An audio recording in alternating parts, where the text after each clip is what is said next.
Bueno, ahora sí, buenas tardes. Es un honor presentar a Federico Genmer, uno de los escritores argentinos más potentes y sobresalientes de nuestra literatura. Y sobre todo lector apasionado en general y en particular estudioso del Siglo de Oro.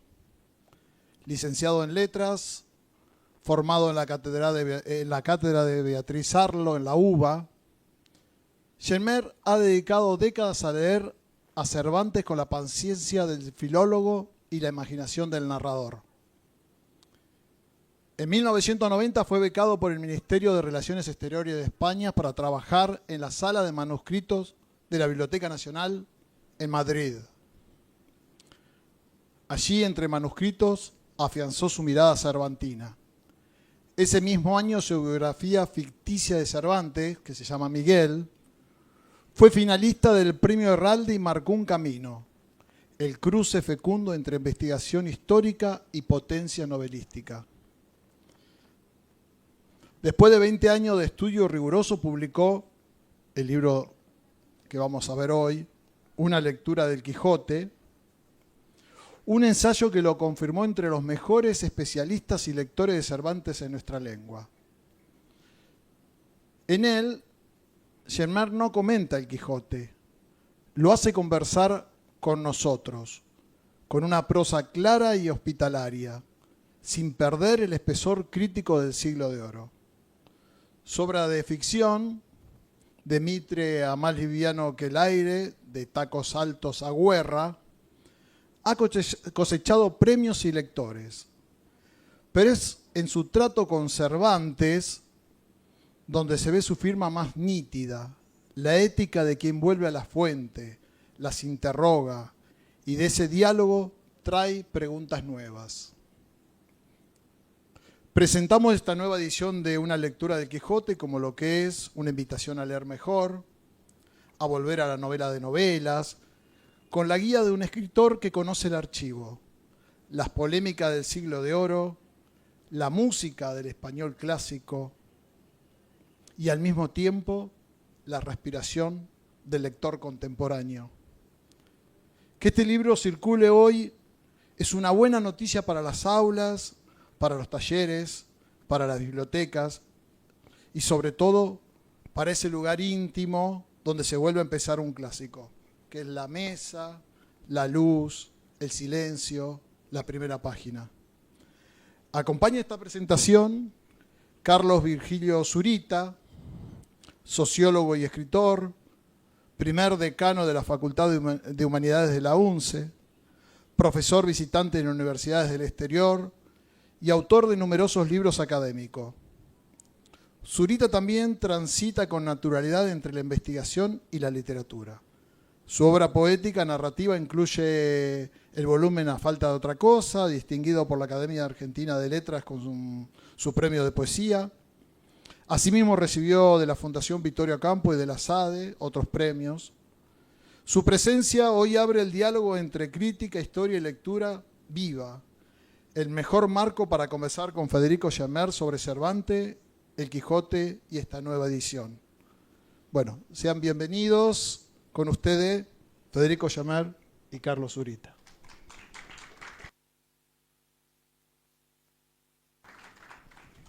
Bueno, buenas tardes. Muchas gracias por no dormir la siesta. Dicen que los santiagueños duermen siesta y hoy hay muchos aquí. Bueno, para mí es hermoso que este libro esté otra vez en las bibliotecas de las casas.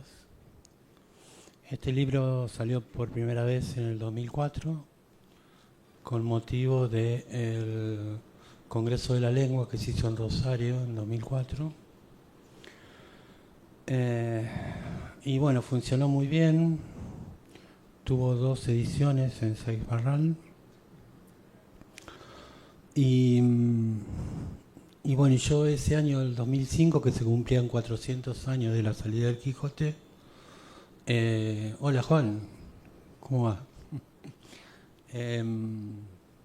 Ese año que se cumplían 400 años de la salida del Quijote, anduve por toda la Argentina el Ministerio de Cultura me llevó a que contara el Quijote, básicamente porque es un libro del que todos saben algo, dicen algo, pero que ya mucha gente no lee. Es muy difícil de leer, sobre todo a una edad temprana. Hay que tener muchas ganas de entrar. En mi caso personal, bueno, Carlitos se excedió en las cosas que dijo sobre mí y básicamente todos los editores ponen que soy un especialista y cosas así. Yo básicamente me veo como un enamorado de un libro y como enamorado de este libro en el año, creo que fue en 1999 o el 2000, empecé a dar talleres de lectura del Quijote. Fue mi manera de militar en algo, cosa que no he hecho mucho en mi vida. Milité en la lectura de este libro y entonces una vez por año hacía talleres que duraban 8 o 10 encuentros, en donde trabajaba cada capítulo del Quijote, reponiendo un poco la información que un lector de esta época no tiene, que es mucha, sobre todo al principio del libro, y me di cuenta que al reponer esa información que yo tenía, pero que los lectores no tenían, el lector podía empezar a disfrutar lo que es este libro, que además de ser un clásico, es un libro tremendamente divertido. Pero para que uno pueda divertirse, por ahí tiene que conocer alguna cosita que desconoce. Y entonces, en el 2003 creo que fue, Seibarral, que sabía de mis talleres de lectura, me propuso hacer este libro. Y este libro entonces es básicamente todos los apuntes y cosas que yo hacía en esos talleres. Entonces, les cuento que el libro está ordenado cronológicamente. Uno puede ir capítulo por capítulo descubriendo esas cositas que por ahí le faltan a los lectores modernos, digamos, a los lectores que no saben, que nunca leyeron el Amadís de Gaula, que no saben nada de la lengua de la época, una lengua vacilante, una lengua que estaba cambiando mucho. De hecho, 2 años después que sale el Quijote, se hace el primer diccionario de la lengua, que es el diccionario de Covarrubias, que es lo que empieza a fijar un poco la lengua. Pero en el Quijote original ustedes van a encontrar que en una misma página una palabra puede ir con B larga y otra con B corta, una palabra puede ir con F o con H, y eso ocurre por 2 cosas básicamente. Por un lado, eso de que la lengua todavía no había fijado cuestiones. Por ejemplo, yo soy de un pueblo de la provincia de Buenos Aires, se llama Varadero, que se funda en 1615, el año que sale la segunda parte del Quijote. Y mi pueblo se llama Varadero porque ahí se varaban los barcos que bajaban del Paraguay y se confundían con la entrada del riacho Varadero. Creían que era el Paraná porque es más grande la entrada al riacho que el Paraná en San Pedro, que es el lugar donde nace. Y entonces le pusieron Santiago Apóstol del Varadero, pero lo pusieron con B larga porque en ese momento Varadero podía ir con cualquier B. Y bueno, y nosotros, pudiendo haberlo cambiado, mi pueblo sigue siendo Varadero con B larga, y eso lo hace mucho más bonito que el Varadero de Cuba, donde la gente se pelea por ir, y no a mi pueblo, cosa que no entiendo. Pero bueno, esas son cosas que pasan en la vida. Entonces, para contarles un poco más de lo que es este libro vendió 2 ediciones en 2004-2005, se leyó mucho, Y yo tuve la suerte de, como andaba recorriendo toda la Argentina, encontrar a muchos lectores que a partir de ayudarse de mi libro podían leer el texto, podían disfrutarlo un poco más y bueno, soy un agradecido a Seibaral en ese momento y a la Secretaría de Cultura ahora que lo vuelve a poner y que creo que lo está entregando para todo el que lo quiera leer. Y ojalá se animen a partir de esto a ir capítulo por capítulo descubriendo esas cosas que no se sabe. Por ejemplo, el principio del Quijote, el cual casi todos sabemos de memoria, aunque no lo hayamos leído nunca, cuenta que es un hombre que está en la mediana edad, que es un hidalgo pobre y que un día decide convertirse en caballero. Es un nadie que vive en un pueblo muy pequeñito. Un hidalgo es una cosa muy menor en los rangos de la sociedad de la época.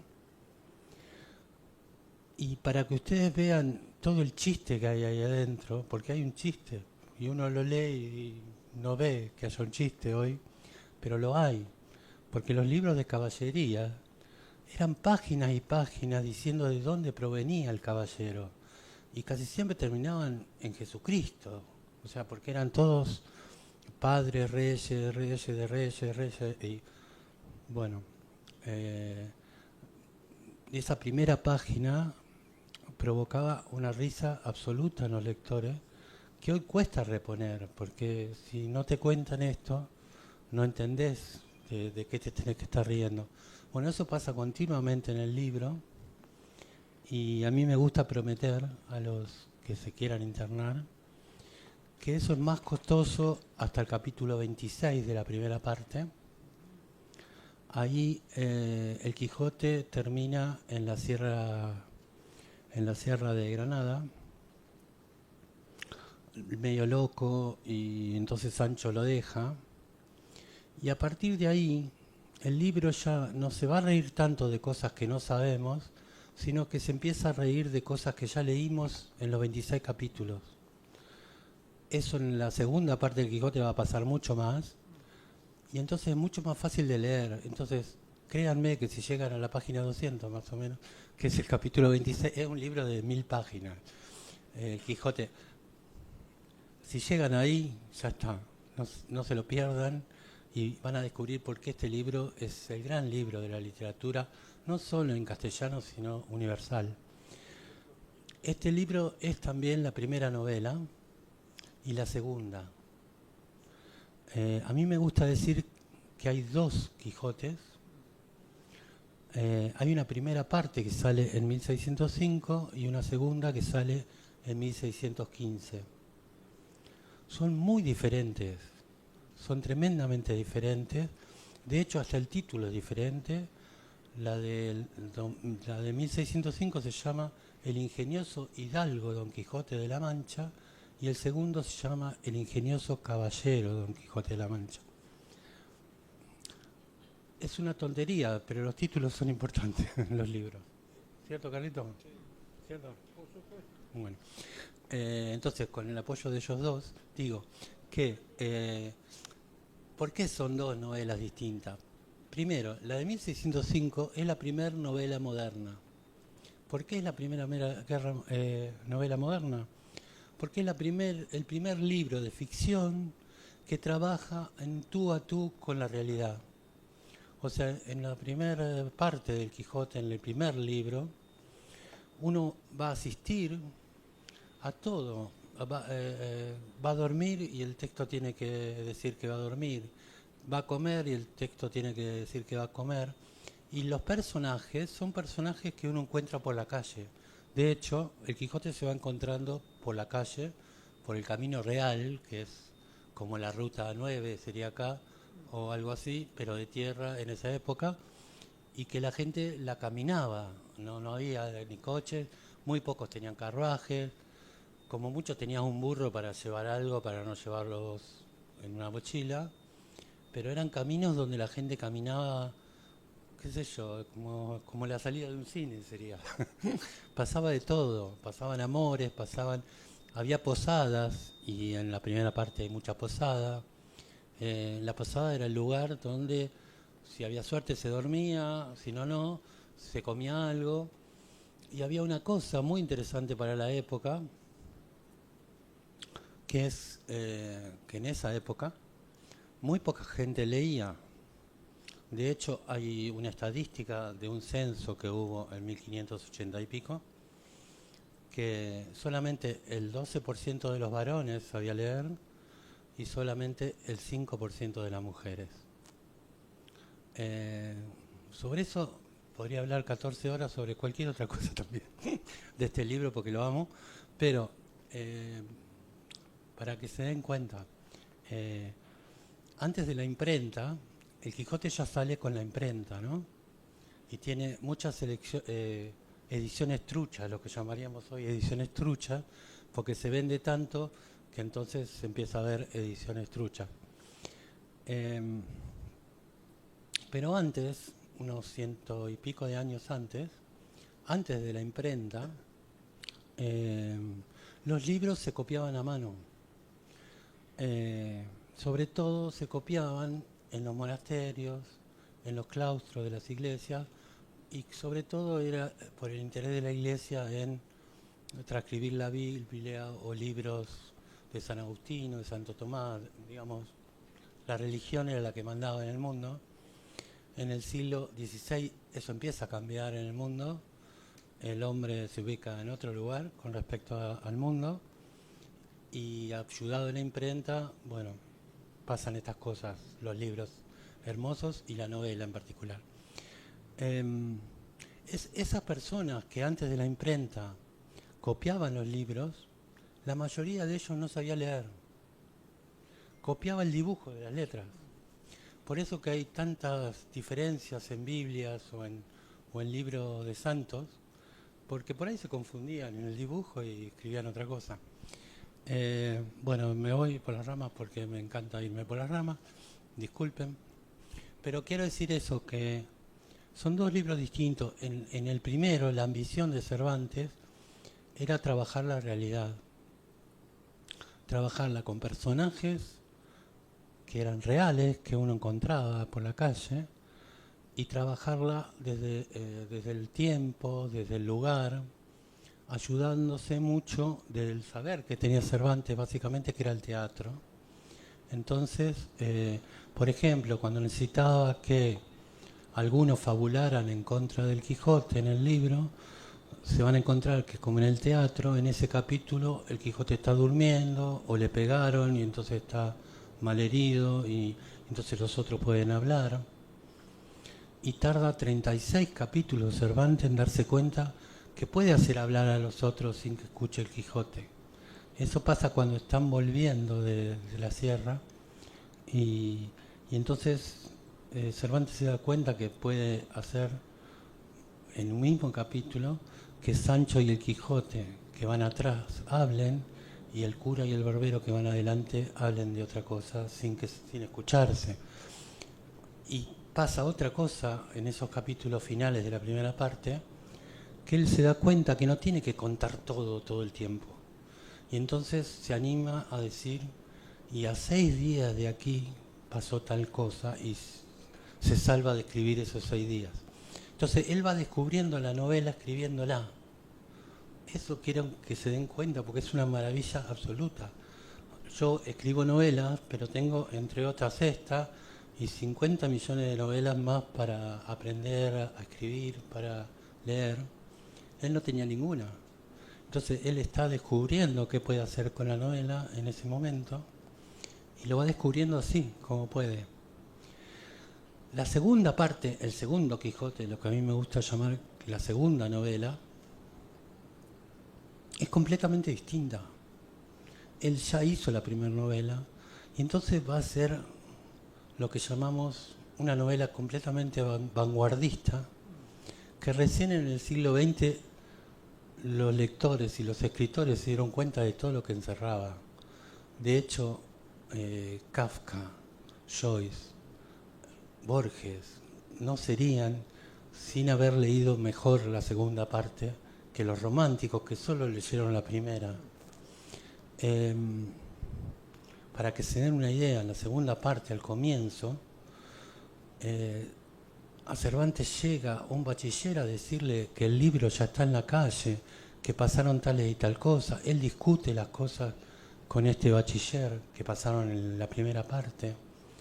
¿Se dan cuenta de la enormidad? O sea, el tipo inventa la novela y en la segunda novela ya discute, mete a personajes y hace otras cosas. Bueno, yo me estoy... pues, quiero dejarlo hablar a Zurita, pobre. Pero, no, pero es muy impresionante. Yo me encantaría que alguno de acá salga con ganas de leer el libro.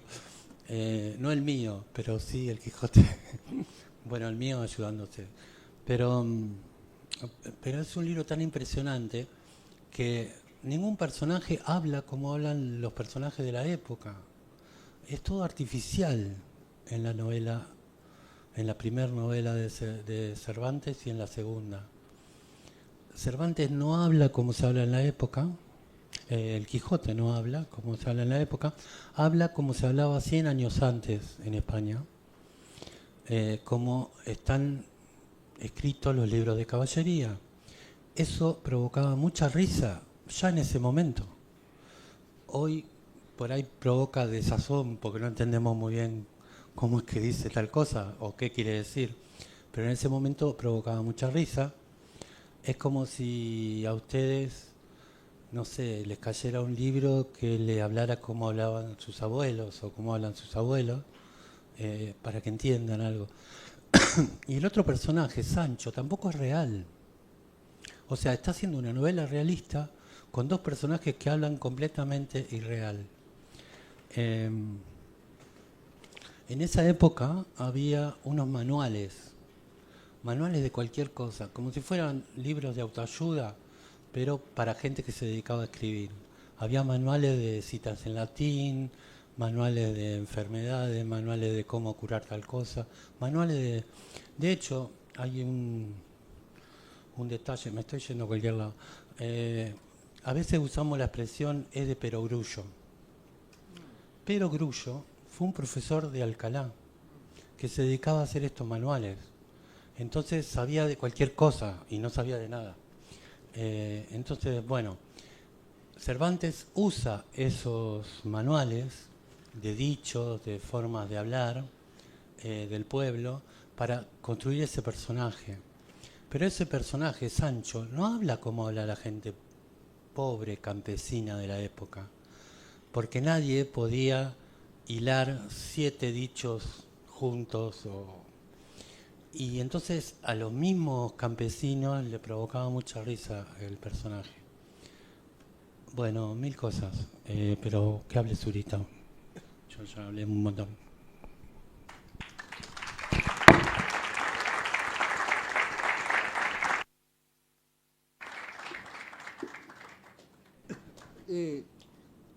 Yo solo comentar unas cositas después de las cosas tan interesantes que ha dicho Federico y que lo pueden ver en el libro. Les cuento a ustedes, chicos, que veo que muchos son del secundario o que lo están cursando, algo así, ¿no es cierto? De los presentes. ¿Cómo llegué yo a gustar y a fascinarme con el Quijote? Bueno, yo en casa tenía un padre que era muy lector y que nos acercaba libros para leer, pero era evidente que sus preferencias en ese entonces iban por parte de la literatura inglesa y francesa, así que Quijote no forma parte de sus recomendaciones. Yo la primera vez que me topé con Don Quijote fue en el secundario en la cátedra de literatura que lo daba una muy buena profesora, Sarita Rigur, me acuerdo que se llamaba. La cuestión es que en el secundario yo estudiaba como se hacía en esa época, procurando aprobar materias y dándole poca importancia a los contenidos, así que no me fijé demasiado en uno de los materiales que nos habían dado, que era el Quijote. Aprobé esa materia, pero no sabía nada de lo que más o menos después Después, por una casualidad o no, cuando fui a estudiar en Buenos Aires, en la Facultad de Filosofía y Letras, yo estaba dudando entre letras y sociología, finalmente opté por sociología, pero de todos modos había una materia común para varias carreras que era introducción a la literatura, que lo daba Ana María Barrenechea, una mujer extraordinaria que nos dio muchos textos para leer. Dos de ellos me fascinaron. Uno de ellos se llamaba La modificación de Michel Butor, una novela del Nouvelle Romance, de ese entonces, que me gustó muchísimo, escrito en segunda persona, algo que yo quise hacer alguna vez. Pero nos dio también las novelas ejemplares. Yo me fasciné tanto en mi pensión de la calle Cerrito 244 en Buenos Aires, leyendo las novelas ejemplares. Creo que una de ellas era Rinconete y Cortadillo. Me cagaba tanto de la risa que me preguntaban qué me pasaba. Es que estaba leyendo una de las novelas ejemplares. Me gustó tanto, pero tanto Cervantes, que después accedí a Don Quijote y me volvió a pasar lo mismo. Una cosa maravillosa, maravillosa. Ese fervor, esa alegría, ese descubrimiento que sentí por el Quijote, que lo he preservado por suerte a lo largo de la vida. Tan es así que yo me casé con una chilena que cometió el error de engancharse conmigo 40 años atrás. Así que nosotros retornábamos en las vacaciones, por supuesto, a ver a su familia, y yo partía con mis maletas y ella con las numerosas suyas. Yo siempre llevaba una maleta pequeña donde estaban los libros que pensaba leer durante los 2 meses, enero y febrero, como estaba en Chile. Y mi suegra, muy comedida y muy buena señora, le ayudaba a hacer el arreglo de los roperos, los closets, les llamaban ellos, de la ropa que nosotros llevábamos y los bártulos que nosotros llevábamos. Y mi suegra una vez me dijo: Carlos, veo que traes tantos libros vos, pero aquí los traes al Quijote, pero el Quijote ya lo tenemos en la casa, no era necesario que lo trajeras. No, doña María Cristina, le digo, lo que pasa es que lo tengo subrayadito y mucho, que no es lo mismo que leer un libro sin haberlo subrayado. Bueno, desde entonces me llegó esta cosa con el Quijote. Por eso me empezó a interesar mucho el tema, y yo me mencionaba en charlas con amigos, con vinito o sin vinito, pero mi fascinación por el Quijote. Y hubo un amigo, Aldo Seco, que era compañero en la revista Dimensión y el Frente Revolucionario Indoamericano Popular, así se llamaba un grupo que habíamos formado en los años 60, que me dijo: Carlos, veo que te gusta mucho el Quijote, yo te voy a prestar un libro que te va a gustar. Y me prestó Vida de Don Quijote y Sancho de Unamuno, que me gustó mucho. Y ahí seguí. Y una vez ya hablando con mi viejo, que también se había dado cuenta que me gustaba mucho el Quijote, me dice: Carlos, si veo que te gusta tanto el Quijote, yo te voy a pasar una cosita de un escritor que a vos no te gusta, pero que escribió sobre el Quijote. Ese escritor que él decía que no me gustaba en ese entonces, era Azorín, que había escrito La Ruta de Don Quijote. Azorín era un tipo, no me gustaba mucho porque yo estaba medio enloquecido con la literatura moderna, surrealista, enrevesada. En cambio, Azorín una prosa limpia, seca, como la que ustedes habrán leído en el secundario, la prosa de Orestes Di Lulo, un tipo que habla sobre los viejos pueblos, sobre los pueblos. La manera como describe Orestes Di Lulo a los pueblos santiagueños es tomada directamente, pero bien tomada, de Azorín. Bueno, leí esos 2 libros sobre el Quijote y después se me reveló este libro que yo les recomiendo leer.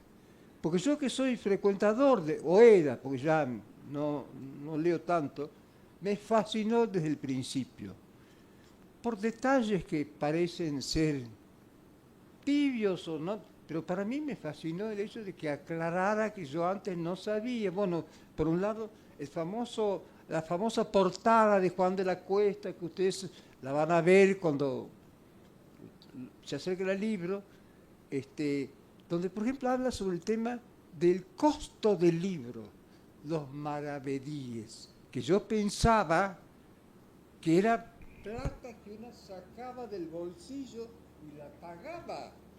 Y no, no señor, él aclara perfectamente el sentido de esa expresión maravedíes. Bueno, no quiero extenderme demasiado, aparte de recomendar la lectura de este hombre que se dice o que se considera no un intelectual, sino un artista, lo cual yo quisiera poder alguna vez tener derecho a acceder a esa denominación, y que veo que estuvo en la cátedra de la Beatriz Sardo. ¿Pablito Alabarces estaría también en esa época o no? Ajá. Perfecto. Bueno, en fin, eso por el momento. Les recomiendo la lectura, chicos, para que se diviertan y traten de seducir a sus novias o novios con la lectura de algo interesante, que vean eso. Y prueben de hacer Don Quijote en inteligencia artificial también. Vale la pena, a ver qué sale. Chao.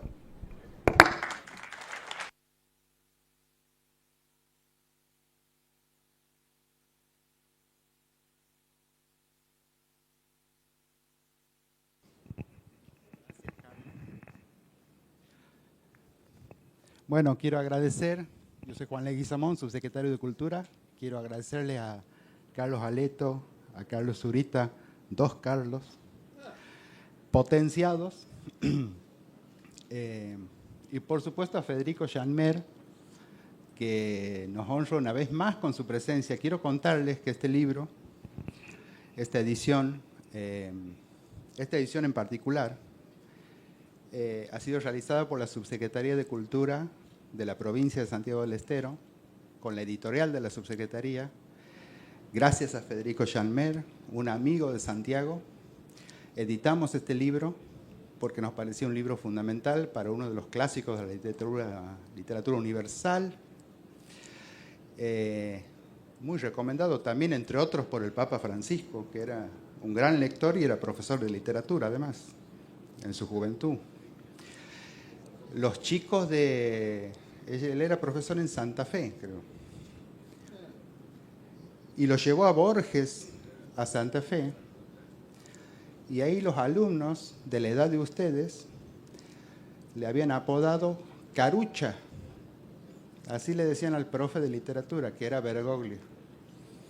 Y como gran lector y profesor de literatura, él siempre recomendaba, hay una carta apostólica donde recomienda leer a los clásicos, desde Dostoyevsky hasta Cervantes, porque eso abre la mente y el corazón y nos hace vivir en un mundo más amplio. Bueno, desde la Subsecretaría del Gobierno de la provincia hicimos esta reedición especial desde Santiago, y como es una edición institucional, esta edición nosotros se las queremos donar a ustedes, ya que la han recomendado tanto, especialmente Carlos. Vamos a hacer que ustedes, como premio a haber asistido a esta charla tan interesante de nuestra subsecretaría, se lleven un ejemplar.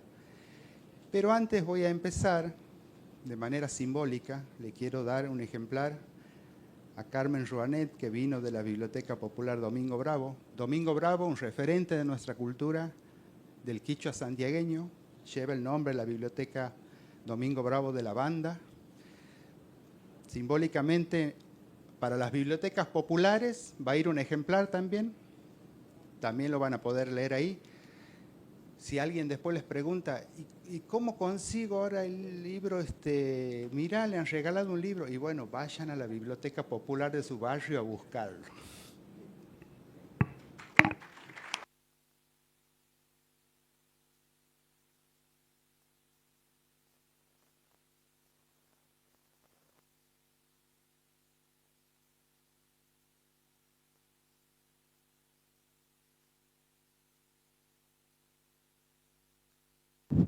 La lectura entonces sí ya lo he leído el Quijote. Más les digo, en esta vejez estoy empezando a pintar, porque el tiempo hay que ocuparlo en algo siempre, y tengo pintado el Quijote. Así que también lo tengo en casa. Así que por atrevida nomás, no porque no soy pintora ni nada, pero como para no quedarme quieta, he empezado a hacer cursos de pintura ahora. Gracias, mil gracias. Bueno, gracias Carmen. Siempre trabajando por la cultura desde las bibliotecas populares. Están dando charlas sobre mujeres de la banda. Cuidado, mujeres de la banda, mujeres de Malvinas también. Recuperando una historia poco conocida tal vez de Malvinas, ¿no? Bueno, y ahora, a ver, ¿quién se anima? 5 de ustedes, estudiantes, les hacemos la entrega aquí y el resto les vamos a ir entregando a medida que salgan. Ahí está el primero, 2, ¿quién más se anima? 3, 4, 5, allá. Vengan, vengan, vengan, vamos a ir entregándoles. Yo quiero decir una cosita más. Quiero decirles una cosita más para a ver si le meto el bichito de la lectura. Mi libro no interpreta nada del Quijote porque es un libro que cada uno de los que quieran leerlo lo va a interpretar distinto. Esa es una de las maravillas de este libro. Entonces, mi libro solo atiende al funcionamiento interno del texto, no a la interpretación. Y lo otro que quería, a propósito de lo que dijo Juan, al Che Guevara lo matan en Bolivia en el 68 y cuando lo están persiguiendo ya, y él está muy flaco y ya, él va con una mochila y él tiene que ir dejando lastre, deja hasta la comida, pero cuando lo matan, él en la mochila tiene el Quijote. Y otro personaje que no viajaba sin el Quijote es Bolívar. Bolívar murió con un Quijote en la mano. Bueno, eso. Si a esos tipos les gustó...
Ahora tienen que acosarlo al amigo que está aquí a mi lado.